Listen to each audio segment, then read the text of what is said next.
ക്ലാസ്സുകളിലായിട്ട് നമ്മൾ different types of biological ക്ലാസിഫിക്കേഷനാണ് പഠിച്ചത്. അതിൽ അരിസ്റ്റോട്ടിൽ ക്ലാസിഫിക്കേഷൻ നമ്മൾ പറഞ്ഞു, ലിനേയസ് ക്ലാസിഫിക്കേഷൻ പറഞ്ഞു, അതായത് 2 കിങ്ഡം ക്ലാസിഫിക്കേഷനാണ് ലിനേയസ് പറഞ്ഞിട്ടുള്ളത്. ഹെക്കലിൻ്റെ classification, that is 3 kingdom classification. Last കോപ്ലാൻഡിൻ്റെ 4 കിങ്ഡം ക്ലാസിഫിക്കേഷൻ വരെയാണ് കഴിഞ്ഞ ക്ലാസ്സുകളിൽ നമ്മൾ പറഞ്ഞു നിർത്തിയത്. ഇനി എന്താണ് 5 കിങ്ഡം ക്ലാസിഫിക്കേഷൻ? അതാണ് നമുക്ക് +2 +1 സിലബസിൽ ഇൻക്ലൂഡ് ചെയ്തിട്ടുള്ള ക്ലാസിഫിക്കേഷനാണ് 5 കിങ്ഡം ക്ലാസിഫിക്കേഷൻ. അതിനെ ബേസ് ചെയ്തിട്ടാണ് ബയോളജിക്കൽ ക്ലാസിഫിക്കേഷൻ എന്ന് പറയുന്ന ബോട്ടണിയുടെ ചാപ്റ്റർ തുടങ്ങുന്നത് തന്നെ. അപ്പോൾ ഈ ക്ലാസിഫിക്കേഷൻസ് എല്ലാം മെൻഷൻ ചെയ്തതിന് ശേഷം നമ്മൾ എൻ്റർ ചെയ്യുന്നത് 5 കിങ്ഡം ക്ലാസിഫിക്കേഷനിലേക്കാണ്. ചെറിയ ക്ലാസ്സുകളിൽ കേട്ടിട്ടുണ്ടായിരിക്കും what is meant by 5 kingdom classification. It was put forward by a scientist known as R.H. Whittaker in 1969. R.H. Whittaker 1969 5 kingdom classification കൊണ്ടുവന്നത്. അദ്ദേഹം ഒരു അമേരിക്കൻ ടാക്സോണമിസ്റ്റാണ്. അദ്ദേഹത്തിൻ്റെ ക്ലാസിഫിക്കേഷൻ വെൽ എസ്റ്റാബ്ലിഷ്ഡ് ആണ്. നമ്മളൊക്കെ ഫോളോ ചെയ്യുന്ന ഇപ്പോഴത്തെ ക്ലാസിഫിക്കേഷനാണ് R.H. Whittaker's 5 kingdom classification. Later പിന്നെ 6 kingdom classification വന്നിട്ടുണ്ട്. വൂസ് എന്ന് പറയുന്ന സയൻറ്റിസ്റ്റാണ് 6 കിങ്ഡം ക്ലാസിഫിക്കേഷൻ കൊണ്ടുവന്നിട്ടുള്ള സയൻറ്റിസ്റ്റ്. നമുക്ക് പഠിക്കാനുള്ളത് 5 കിങ്ഡം ക്ലാസിഫിക്കേഷനും എന്താണ് ആ 5 കിങ്ഡം ക്ലാസിഫിക്കേഷൻ്റെ ക്രൈറ്റീരിയ ഫോർ ക്ലാസിഫിക്കേഷൻ, എന്തൊക്കെ ബേസ് ചെയ്തിട്ടാണ് അദ്ദേഹം ക്ലാസിഫിക്കേഷൻ സ്റ്റാർട്ട് ചെയ്തത്. അപ്പോൾ ഈ 2 പോയിൻ്റ് എഴുതിയെടുക്കുക. 5 kingdom classification by R.H. Whittaker 1969. Whittaker's classification start ചെയ്യുന്നത് തന്നെ അദ്ദേഹത്തിൻ്റെ ഡിഫറെൻറ്റ് ക്രൈറ്റീരിയ ഓഫ് ക്ലാസിഫിക്കേഷൻ, കുറേ കാര്യങ്ങളെ ബേസ് ചെയ്തിട്ടാണ് R.H. Whittaker ക്ലാസിഫിക്കേഷൻ കൊണ്ടുവന്നത്. അതുകൊണ്ട് തന്നെ അത് സയൻറ്റിഫിക് ആയിട്ടുള്ള മെത്തേഡ് ഓഫ് ക്ലാസിഫിക്കേഷനാണ്. He considered a number of factors for classifying the complete living organisms in our world. So it is well accepted ആയിട്ടുള്ള 5 കിങ്ഡം ക്ലാസിഫിക്കേഷൻ്റെ ഫസ്റ്റ് ക്രൈറ്റീരിയ. അദ്ദേഹം എന്തിനൊക്കെ ബേസ് ചെയ്തിട്ടാണ് ഫസ്റ്റ് ക്ലാസിഫിക്കേഷൻ സ്റ്റാർട്ട് ചെയ്തത്? അതിൽ ഫസ്റ്റ് പോയിൻ്റാണ് complexity of cell structure. അദ്ദേഹം ആദ്യം തന്നെ കൺസിഡർ ചെയ്തത് സെല്ലിൻ്റെ സ്ട്രക്ചർ എങ്ങനെയായിരിക്കും. അതായത് ബേസിക് യൂണിറ്റ് ഓഫ് ലൈഫ് എന്ന് പറയുന്നത് സെല്ലാണ്.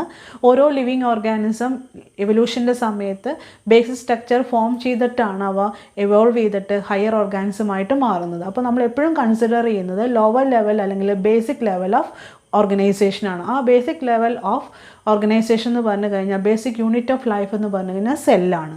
ആ സെല്ലിൻ്റെ സ്ട്രക്ചറിൻ്റെ കോംപ്ലക്സിറ്റിയെ ബേസ് ചെയ്തിട്ടാണ് അദ്ദേഹം ക്ലാസിഫിക്കേഷൻ സ്റ്റാർട്ട് ചെയ്തത്.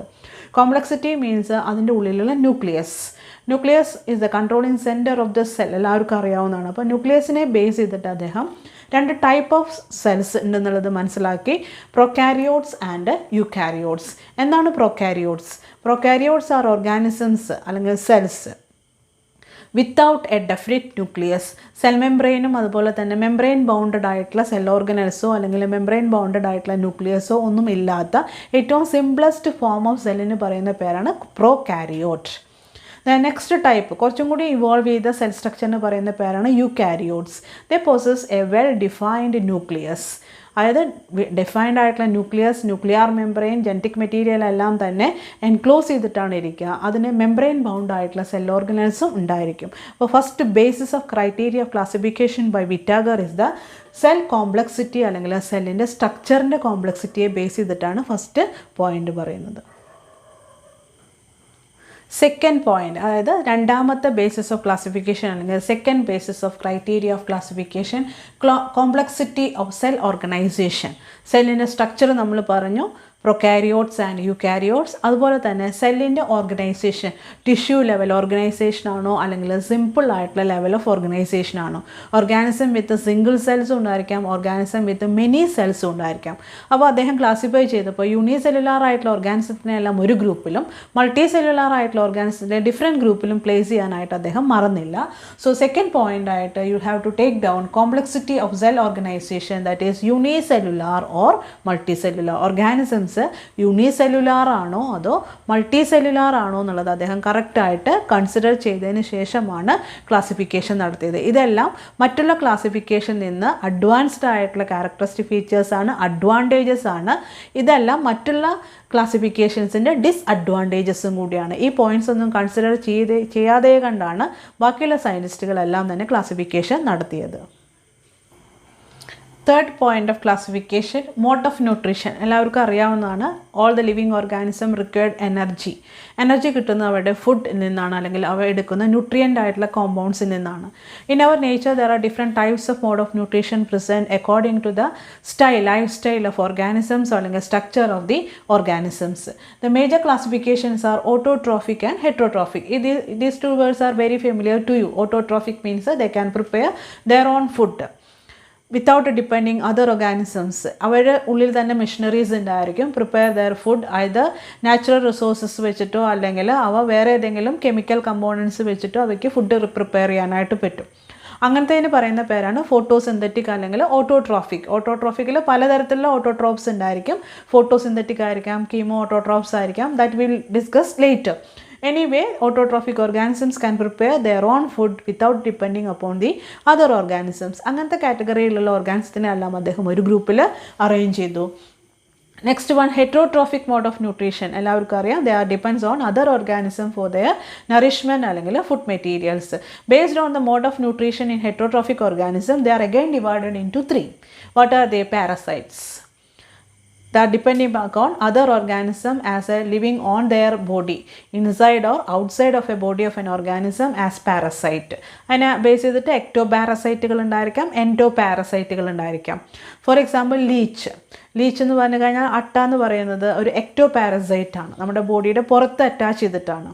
Then endoparasite that lives inside our body, Ascaris, worms, വിരകൾ എന്ന് പറയുന്നത് എൻഡോപാരസൈറ്റ് ആണ്. അപ്പോൾ parasitic mode of nutrition heterotrophic ആണ്, that is different. Next one, pathogens ആണ്. Pathogens means they are disease causing organisms. Viruses, bacterias, fungus ഒക്കെ എല്ലാം തന്നെ പാത്തോജൻസ് ആയിട്ടായിരിക്കും നമ്മുടെ ബോഡിയിൽ, നമ്മുടെ അല്ലെങ്കിൽ വേൾഡിലുള്ള മറ്റുള്ള എലിമെൻസിൻ്റെയോ പ്ലാന്റ്സിൻ്റെയോ ബോഡിയിൽ അറ്റാച്ച് ചെയ്തിട്ടോ അവയെ ഡിപ്പെൻഡ് ചെയ്തിട്ടോ അവ ഭക്ഷണം എടുക്കും. അതിന് പറയുന്ന പേരാണ് pathogens. They are also disease causing ആണ്. ലാസ്റ്റ് വൺ, സാപ്രോഫൈറ്റ്സ് ആണ്. Saprophytes means they are depends upon dead and decaying organic matter. Decomposers ആണ്. മണ്ണിലും മറ്റുള്ള സ്ഥലങ്ങളിലെല്ലാം ഡിക്കമ്പോസർ ആയിട്ട്, അതായത് dead parts of plants, dead parts of animals are the main source of nutrition of these plants, these saprophytes. So these 3 groups under the heterotrophic mode of nutrition. So mode of nutrition is divided into 2 based on their type, that is autotrophic and heterotrophic. Heterotrophic again divides into 3, that is parasites, pathogens and saprophytes. Fourth point, നാലാമത്തെ point, type of reproduction. എല്ലാ ഓർഗാനിസത്തിൻ്റെയും സർവൈവലിന് വേണ്ടിയിട്ട് next generation ഉണ്ടാക്കാൻ വേണ്ടിയിട്ടുള്ള ഒരു പ്രോസസ്സാണ് reproduction to produce their own offsprings.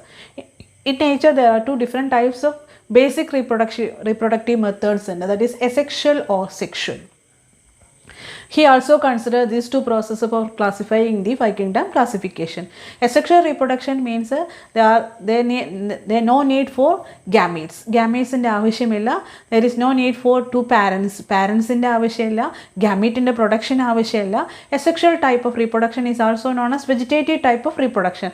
Simple ആയിട്ട് നമ്മൾ cut ചെയ്ത് വെക്കുക, അല്ലെങ്കിൽ binary fission of bacteria, stem cutting, root cutting എല്ലാം തന്നെ asexual reproductionൽ വരുന്ന പ്രോസസ്സാണ്. സിമ്പിൾ മെത്തേഡ് ഓഫ് റീപ്രൊഡക്ഷൻ ആണ്. There is no variation. അതും അദ്ദേഹം കൺസിഡർ ചെയ്തു. നെക്സ്റ്റ് ടൈപ്പ് ഇസ് സെക്ഷുവൽ ആണ്. Sexual reproduction required 2 gametes, both sexes, മെയിലും ഫീമെയിലും ആവശ്യമാണ് ഏത് റീപ്രൊഡക്ഷന്? സെക്ഷുവൽ റീപ്രൊഡക്ഷന്. That is the other point for his classification, that is mode of sexual reproduction. ഏത് ടൈപ്പ് ഓഫ് സെക്ഷുവൽ റീപ്രൊഡക്ഷൻ ആണ് അല്ലെങ്കിൽ ഏത് ടൈപ്പ് ഓഫ് എസെക്ഷൽ ആണ്, അതിനെ ബേസ് ചെയ്തിട്ടാണ് അദ്ദേഹം ക്ലാസിഫിക്കേഷൻ നടത്തിയത്. ഇപ്പോൾ 4 പോയിന്റ് നമ്മൾ ഡിസ്കസ് ചെയ്തു. ഫസ്റ്റ് പോയിന്റ് നമ്മൾ പറഞ്ഞത് കോംപ്ലക്സിറ്റി ഓഫ് സെല്ലാണ്. നെക്സ്റ്റ് പോയിന്റ് സെല്ലിൻ്റെ ഓർഗനൈസേഷൻ ആണ്. Next point mode of nutrition ആണ്. നെക്സ്റ്റ് പോയിന്റ് റീപ്രൊഡക്ഷൻ ആണ്. ലാസ്റ്റ് ഒരു പോയിന്റ് കൂടിയുണ്ട്, phylogenetic relation. Then last point ഞാൻ പറഞ്ഞു ഫൈലോജനറ്റിക് റിലേഷൻഷിപ്പാണ്. Phylogenetic relationship means, phylogeny means evolutionary relationship with genetics ആണ്. ജെനറ്റിക്കും എവല്യൂഷനും നോക്കിയതിന് ശേഷം എവല്യൂഷണറി സിഗ്നിഫിക്കൻസിന് അനുസരിച്ചിട്ടാണ് അദ്ദേഹത്തിൻ്റെ ക്ലാസിഫിക്കേഷൻ അദ്ദേഹം സ്റ്റാർട്ട് ചെയ്തത്. എവല്യൂഷൻ എവിടെ നിന്നാണ്? ഏറ്റവും പ്രിമിറ്റീവായിട്ടുള്ള ഓർഗാനിസംസ് മുതൽ ക്ലാസിഫൈ ചെയ്ത് വന്ന് ഏറ്റവും ഹയസ്റ്റ് റാങ്കിലുള്ള ഓർഗാനിസത്തിനെ വരെ അദ്ദേഹം ക്ലാസിഫൈ ചെയ്തു. ബേസ്ഡ് ഓൺ നമ്മൾ ഇപ്പോൾ ഡിസ്കസ് ചെയ്ത കുറേ സ്ട്രക്ചേഴ്സ് നോക്കിയിട്ടാണ് അദ്ദേഹം ക്ലാസിഫിക്കേഷൻ, എവല്യൂഷണറി പോയിന്റ് വളരെയധികം ഇമ്പോർട്ടൻ്റ് ആണ്. ഏറ്റവും ഫസ്റ്റ് ഓർഗനൈസ് ചെയ്ത, ഏറ്റവും ഫസ്റ്റ് ഫോം ചെയ്ത ഓർഗാനിസത്തിനെ അദ്ദേഹം ഏറ്റവും പ്രിമിറ്റീവ് ആയിട്ടുള്ള കിങ്ഡത്തിലും ഏറ്റവും ഇവോൾവ്ഡ് ആയിട്ടുള്ള, ഏറ്റവും ജനറ്റിക്കലി ഇവോൾവ്ഡ് ആയിട്ടുള്ള ഓർഗാനിസത്തിനെ അദ്ദേഹം ലാസ്റ്റ് കിങ്ഡത്തിലും ഇൻക്ലൂഡ് ചെയ്തു. അതാണ് അദ്ദേഹത്തിൻ്റെ സക്സസ് എന്ന് പറയുന്നത്.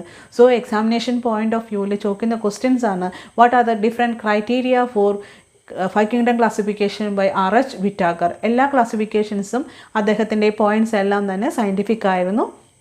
അതുകൊണ്ട് തന്നെ നമ്മൾ ഈ ക്ലാസിഫിക്കേഷനെ ബേസ് ചെയ്തിട്ടാണ് അടുത്ത ടോപ്പിക്കുകളിലേക്ക് പോവുക.